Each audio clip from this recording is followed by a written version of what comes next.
पर्दे के पीछे घटनाओं के नियंत्रण की शक्ति जहाँ है, जिसके पास है, उसका यदि हमें अंदाज़ा ना हो तो भी यदि हमने इस चीज़ को समझा कि प्रत्यक्ष के पीछे के जो अप्रत्यक्ष नियंत्रण है उनकी थोड़ी थोड़ी समझ में आ जाए, तो हमें ये भी समझ में आता है कि इस सब को नियंत्रण में लाने वाला, इस सब को मैनिपुलेट करने वाला, इस सब को चलाने वाला कोई एक बड़ा ही इंटेलिजेंट व्यक्ति है। और यदि वो है और मैं हूँ तो मेरा उसके साथ कोई ना कोई संबंध तो है।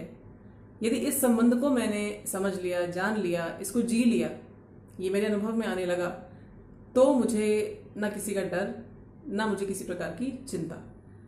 अर्जुन जहाँ जिस स्थिति में हमें दिखाई देते हैं, उन्हें ये डर, ये चिंता ही इसलिए होती है कि वो अपने विषय में जो कुछ भी सोचते हैं उस समय वो इस संबंध को भूल जाते हैं कि मैं किसी का हूँ, कोई है जो मेरा है और हर परिस्थिति में, हर स्थिति में वो मेरा है, मैं उसका हूँ। इनको जो कुछ भी अनुभव हो रहा है ऊर्जा के आधार पर, प्राण ऊर्जा के आधार पर, तो ये समझ में आता है कि वास्तविक घटनाक्रम यहाँ नहीं, वास्तविक घटनाक्रम उसके पीछे चलता है। प्राण ऊर्जा के शरीर के जो 7 मुख्य चक्र है, इसमें से सबसे पहला चक्र मूलाधार चक्र, इसके आधार पर हमने ये देखा कि अर्जुन इस स्थिति में क्यों और कैसे पहुंचे हैं।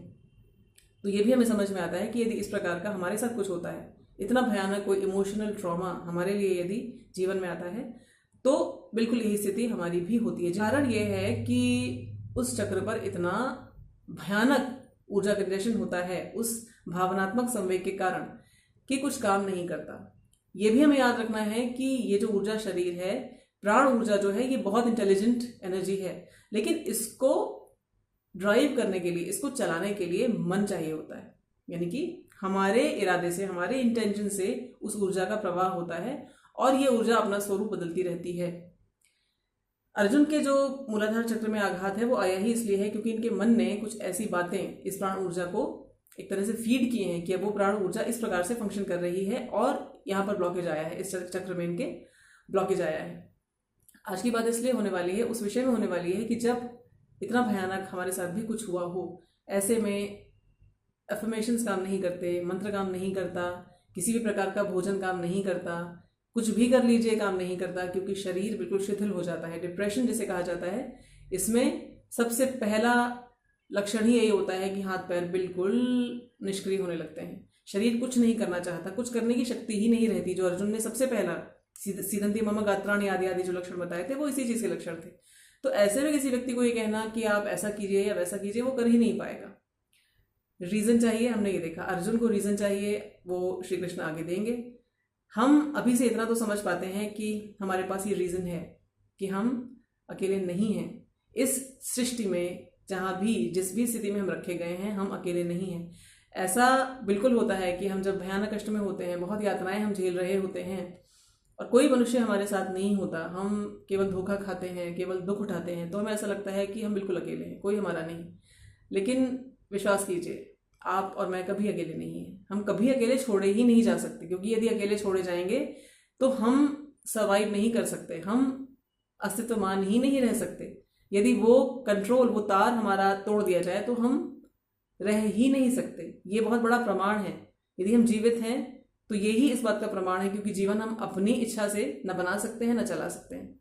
तो जहां से ही नियंत्रण आता है वो सदा हमारे साथ होता है और उसे पल पल की, एक एक विचार की, हर चीज की खबर होती है। ये हमें पता होना चाहिए। रीजन हमने देखा कि पिछले क्लास में कि यदि हमारे साथ ऐसी चीजें होती हैं तो हमें भी रीजन करना है। जीवन की जो घटनाएं हैं, जो भी स्मृतियां हैं, उस बड़ी सी पेटी में एक एक गट्ठर को, यादों के गट्ठरों को निकाल निकाल के फेंकना है। क्या क्या गंदगी जमा की हुई है हमने उस बक्से के अंदर, अपने मन के बक्से के अंदर, उसको निकाल के बाहर फेंकना है।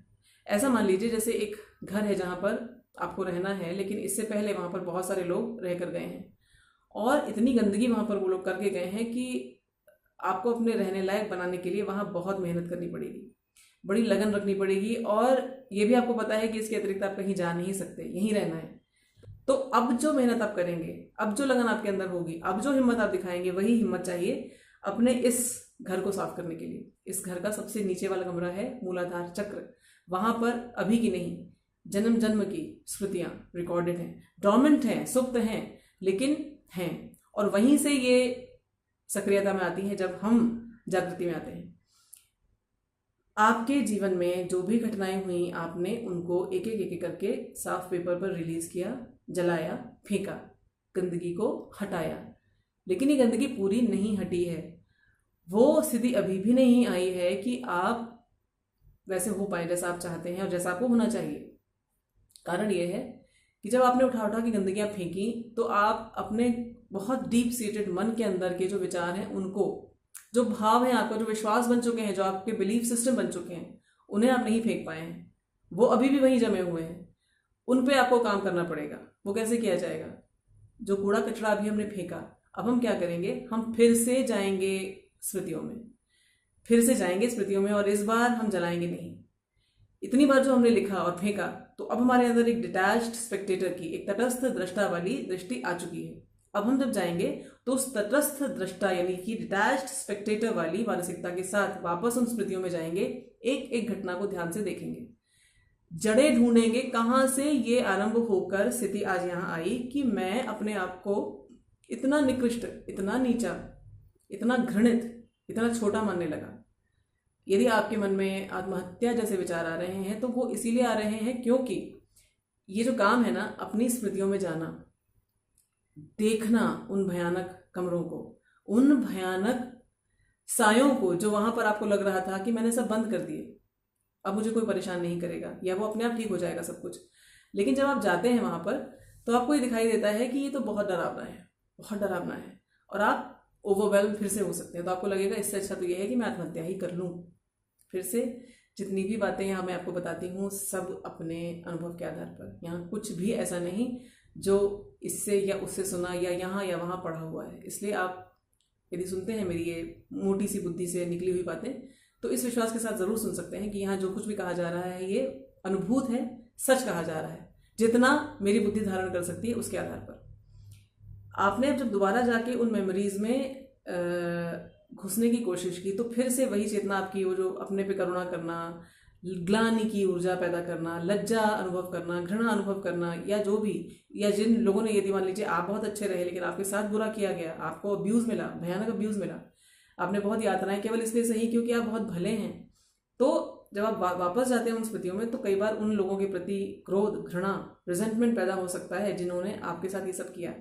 इस पर विजय कैसे पाएंगे? इस पर विजय इस तरह से पाएंगे, जब आप जाते हैं दो बातें याद रखनी है। एक ये कि वो जो व्यक्ति वहां पर है वो मैं नहीं हूँ, मेरा ही एक और वर्जन था, लेकिन अब वो नहीं एग्जिस्ट करता, क्योंकि उस भूत की घटना के साथ ही वो मुझसे अलग हो चुका है।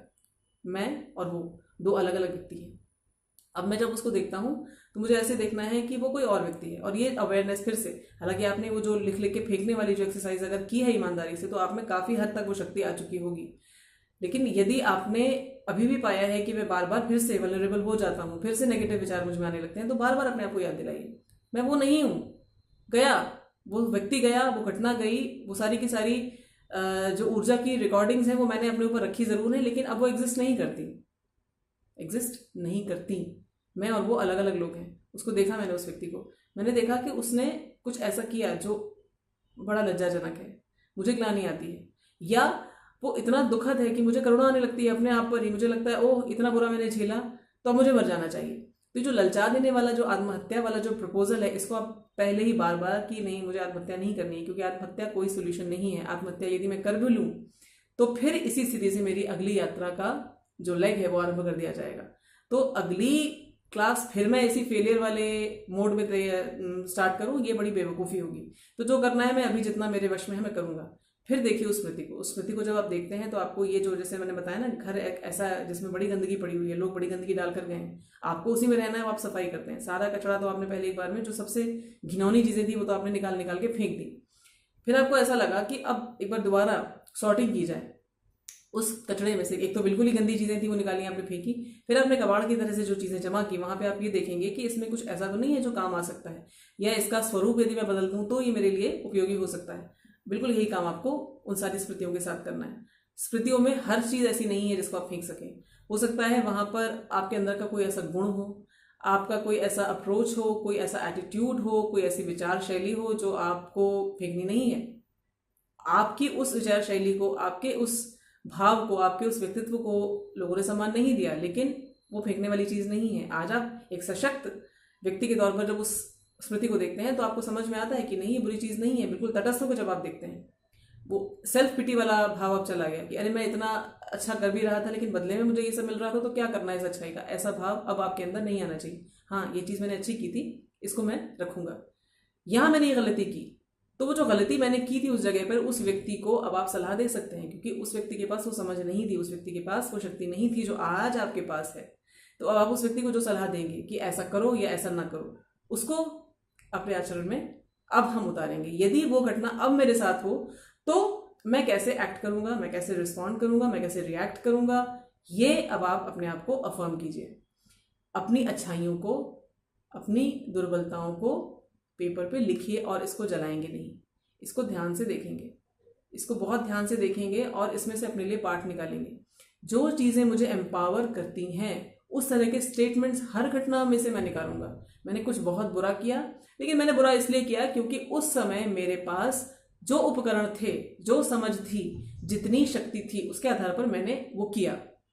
अब मैं ऐसा नहीं करूंगा। जैसे कोई बीमार बच्चा यदि गलती से कुछ ऐसा खा ले जो उसको नहीं खाना चाहिए, तो डॉक्टर उसको मारता नहीं है, डॉक्टर उसको बड़े प्यार से समझाता है और फिर उसको दवा देता है। बिल्कुल यही प्रेम, यही सहानुभूति उस व्यक्ति के साथ रखनी है जो उस समय भूतकाल के उस चेंबर में वो गलती कर रहा था, और उस व्यक्ति को संभाल कर अब अपने साथ लेकर आना है कि उस पार्ट को मैंने इस तरह से एक सुंदर कंक्लूजन दे दिया। यहाँ ये चीज़ें मैंने गलत की, ये चीज़ें मेरे अंदर ऐसी थी जिनको मैं आज भी रखना चाहता हूँ, उन गलतियों को अब मैं नहीं दोहराऊंगा। चैप्टर क्लोज्ड, किताब उठा के अब आप फेंक सकते हैं। लेकिन जब तक आप अपने अंदर उस पूरे कंक्लूजन पे ना पहुंच पाए जिसमें आप ये अनुभव कर सकें कि अब मैंने सारी गांठें सुलझा ली हैं, अब मैंने अपने अंदर के सारे जख्मों को, सारे घावों को हील कर लिया है, तब तक ये काम आप हर दिन करेंगे। हर उस एपिसोड के बाद करेंगे जब आपको लगता है कि कोई घटना आपको ट्रिगर कर जाती है, आप दुखी हो जाते हैं, रिजेंटमेंट से भर जाते हैं, सेल्फ पिटी के भाव आप में आ जाते हैं। जितनी बार ये आएंगे उतनी बार आप ये काम करेंगे। हर उस कॉर्नर को जाके हर बार खंगालेंगे, क्योंकि पेस्ट कंट्रोल जब किया जाता है तो जब हम एक बार में खदेड़ के निकाल देते हैं पेस्ट्स को, तो लगातार हम चेकिंग करते रहते हैं कि दोबारा तो नहीं आ गए। तो ये पेस्ट्स, जिन भावनाओं को हमने अपने अंदर इतने लंबे समय तक आश्रय देकर रखा है, ये फिर आती हैं। तो ये हमको लगातार ऑन गार्ड रहना है, सतर्क रहना है कि ये दोबारा ये भाव हमारे अंदर ना आए। हुआ क्या है, अब एनर्जी के आधार पर समझते हैं। मूलाधार चक्र पर वो जो रिकॉर्डिंग्स हमने की हुई थी, आघात वाली, दुख वाली, पीड़ा वाली, वो चेंज हुई हैं सशक्त बिलीफ सिस्टम के रूप में, उनके द्वारा। अब जब मैं अफर्मेशंस करता हूँ, मैं सेफ हूँ, मैं सिक्योर हूँ, मैं वहाँ हूँ जहाँ मुझे होना चाहिए, मेरे साथ कुछ बुरा नहीं होगा, मुझे डरने की कोई आवश्यकता नहीं। अब ये चीज़ें रेजोनेट करेंगी मेरे बिलीफ सिस्टम के साथ। इससे पहले ये नहीं कर रही थी, क्योंकि मेरे अंदर की जो रिकॉर्डिंग थी, मेरे अंदर जितना डेटा भरा हुआ था वो कुछ और था। मैं ऊपर से उसमें डेटा डालने की जो कोशिश कर रहा था वो जा ही नहीं रहा था, क्योंकि मेमोरी थी फुल। मैंने मेमोरी स्पेस खाली किया, मैंने नई चीज़ें ऐसी डाली जो अब मुझे काम आएंगी।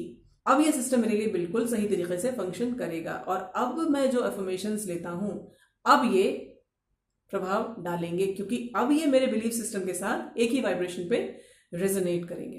तो अर्जुन को जो करना चाहिए वो हम भी अपने साथ करेंगे। श्री कृष्ण आगे एक एक करके जब चीज़ों को बताएंगे तो आप स्वयं जानेंगे कि जीवन क्या है, क्यों है, हमारा अस्तित्व किस महान सिद्धि के लिए बनाया गया है, हम क्या पा सकते हैं, हमें क्या पाना चाहिए, जिस स्थान पर हम हैं, जिस भी पीड़ा, जिस भी यात्रा से हम गुजर रहे हैं, वो क्यों गुजर रहे हैं, हर चीज़ का उत्तर समाधान श्रीमद् भगवद गीता में श्री कृष्ण हमें आगे देंगे।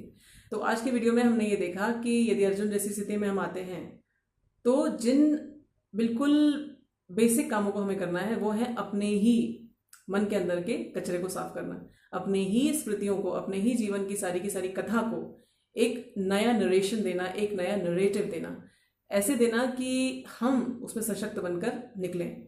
वहाँ से उस प्रकार के पाठ लेना कि जब हम अपनी कथा को, अपनी जीवन की कहानी को पढ़ें तो हम सेल्फ पिटी में या घृणा में या लज्जा में या ग्लानि में डूब ना जाएं, बल्कि हम इस बात पर गर्व कर सकें कि हम वहाँ से गुजरे लेकिन फिर भी आज हम यहाँ खड़े हैं। तो आज का ये वीडियो यदि आपके किसी काम आया हो तो ये श्री हरि की कृपा है।